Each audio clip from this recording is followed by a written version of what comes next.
You won't hit everything, but at least if you do the work in the beginning, you don't have to deal with problems later on. Another thing we learned is that general contractors save you time. So the general contractor, what we noticed, they will take care of all of the subcontractors. So they'll coordinate when the painters come, when the floor refinishers come, when the electrical work will get taken care of. So it's something, we can work on other parts of our business and not have to worry about that. So we can't emphasize it enough. General contractors have been lifesavers for us. And also it's a point of contact for us. So if we want to know, hey, how did the electrical work go? We don't need to call the electrical person and then call the plumber. We just call this one general contractor who takes care of everything and communicates with us.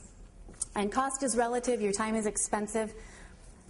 You can do the work yourself if you're handy that way. We are not really. We could paint the walls ourselves, but our feeling is we'll focus on our attention on things that we can do that will make us money.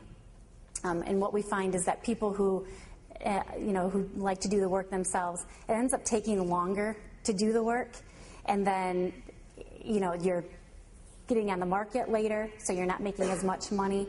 So we feel like we'll let the people who are experts do that work. Lesson number 2, sign contracts and follow through. We learned a lesson that you need to have the contractor sign the release of lien.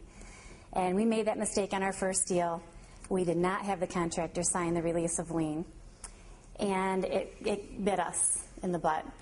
What happened is 2 or 3 weeks after the deal was done and we had it on the market, we got a letter in the mail from the electrical company who did some work in the home. And it said that they were going to place a lien on our home because they never got paid for the work that they did at that site. And we were floored by it. We called the contractor, couldn't get a hold of him.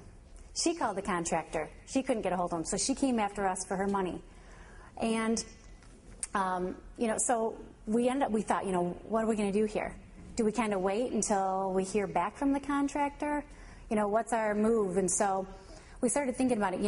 We don't want anything to hold up the sale of this house. It'd be a shame to get a purchase agreement and then come to find out there's a lien on the house and the whole deal breaks through. So we thought, well, let's do what we can do to fix this situation. And Mike, being the negotiator that he is, he called the electrical company and talked with the owner, and he negotiated it down to paying half of what that electrical bill was. And so although, we did have to end up paying $600 or something like that, the deal was good enough. It didn't really hurt us in the long run, but we just chalked it up to a lesson, a good lesson for the future. We will never make that mistake again. The late penalty. In our contract, we have a clause that we charge a late penalty of $100 a day if the job goes over the timeline. For every day that it goes over, it's $100 a day. We feel like it's very important. We come to an agreement with the contractor. How long do you think you need to take to get this job done? And this is agreed upon by us and the contractor. And then we charge $100 a day that it goes over. With that first contractor, what we learned is, we really need to highlight that part of the contract. Read it aloud with the contractor, highlight it, make the contractor very aware that we are following through on this. It's not just a threat. Because when he went over 7 days, we charged him the $700, and needless to say, he wasn't very happy about that. So we just think it's very important to follow through. Your word means nothing if you say you're going to do something and you don't actually do it. Lesson number 3, be there. And by be there, we mean manage the project. The general contractor oversees the project, but ultimately, he's not interested in your investments. You're interested in your investments. His focus is to get out of there as quickly as possible and move on to make some more money somewhere else. Yours, or our interest, is in our investment. We want to make sure that the job is done on the right timeline, that it's being done on budget, and that it's being done at the quality that we expect. We'll go back for a second. Lost time is lost money. If you're not there managing the project, what we realized is things can go wrong and they can quickly unravel, and if you're not there, it may cost you a lot more money in the long run to try to fix that problem. Simple example, in that first flip, we went to the house, the painter was painting that day. He was doing this new technique that we really weren't aware of as a new technique. We weren't very keen on it. And so we got there and we said, oh, what's this all about? And he said, oh, it's the new craze now, and it's fine. Well, luckily we got there before he did the whole house in that new technique, because that could have been a very costly mistake. We would have had to say, should we have him remove this whole technique in the whole house and then repaint it? We could lose 2 or 3 days doing that. So luckily we were there when it was just a couple rooms that he had done that way, and then we said, all right, fine, leave those rooms that way, but the rest of the house do it in a nice smooth finish. So I feel like we averted a big crisis. Lesson number 4. Teamwork is key. Our team is Mike and myself, along with our realtor, our general contractor, our deal partners, and our inspector.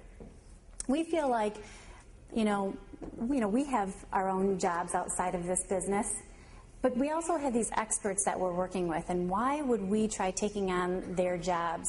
They know it much better than we can. We don't have the skill set that a general contractor has. We don't have some of the contacts that realtors may have.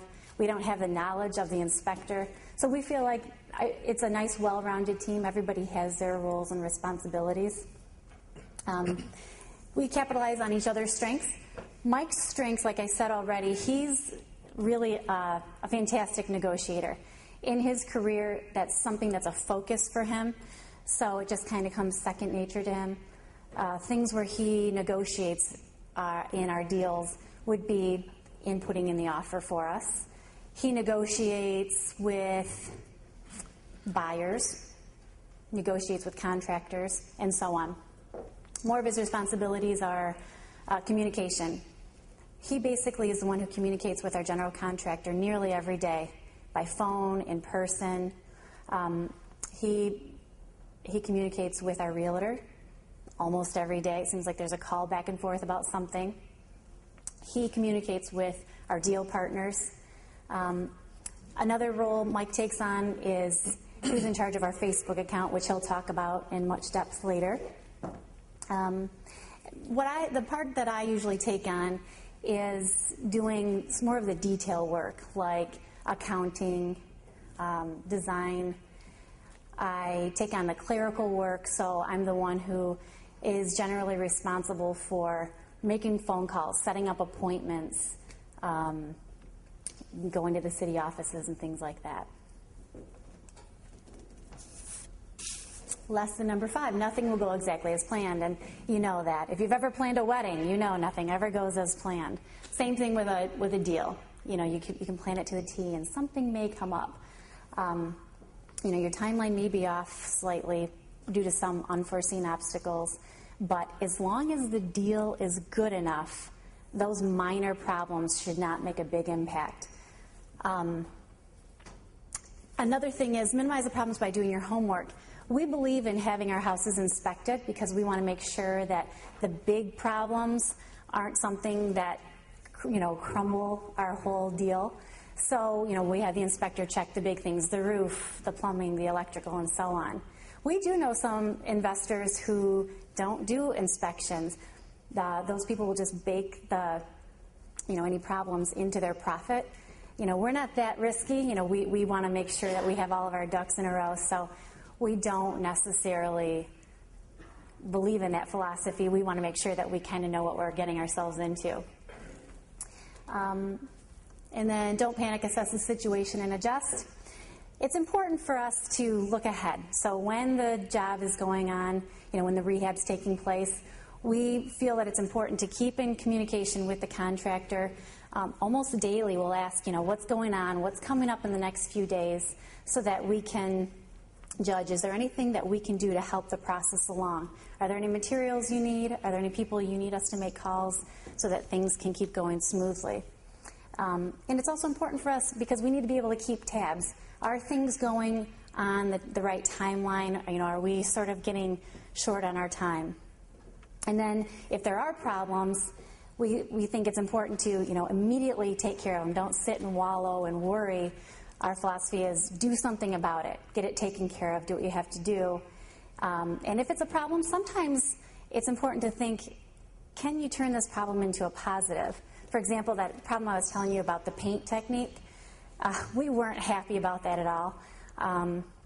We considered, and by the way, the technique is called knockdown. I'm sure you've heard of it. We hadn't heard of it. We hadn't seen it at that point. And to us, it looked like a texturizing older technique, and we thought, we see this in, my grandma's house, and we don't want the texture on the wall. So, we considered having him take it all down, and Mike called a real estate investor friend of ours, and he said, are you kidding me? Knockdown? I'd die to have my contractor know how to do that technique.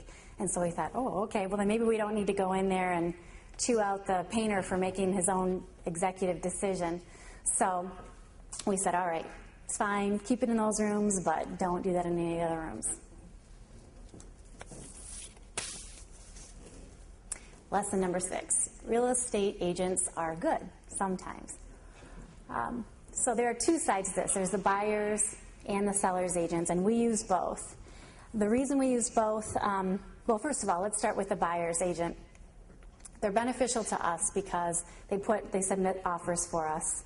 They do all the paperwork. They deal with the bank. We don't have to do any of that legwork.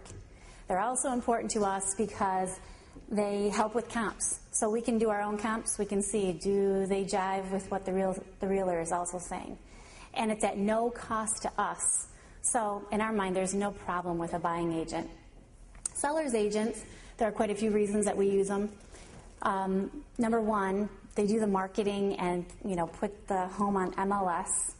They do the paperwork again. They deal with buyers. They deal with agents. Fielding phone calls. I mean, that alone is worth their weight. Doing showings and open houses. And I think generally other agents feel comfortable when they're dealing with agents. So that's why we use them. Now, we do understand that there are bad realtors out there, but in our experience, we just try to make sure that we deal with a realtor that's reliable, who will communicate with us, and be available, not kind of shy away from our phone calls. And obviously, the 6% paying for their fees, I mean, obviously that's a negative, but in our mind, it's worth it. It's been beneficial in our business. And lesson number 7, don't be greedy, price to sell. We made the mistake with our first flip thinking, let's price this at the top of the top dollar that we think we can get for this house. We were in the peak season and we thought, let's just see what we can get. And it was a mistake. It sat there a little longer than what we had hoped for.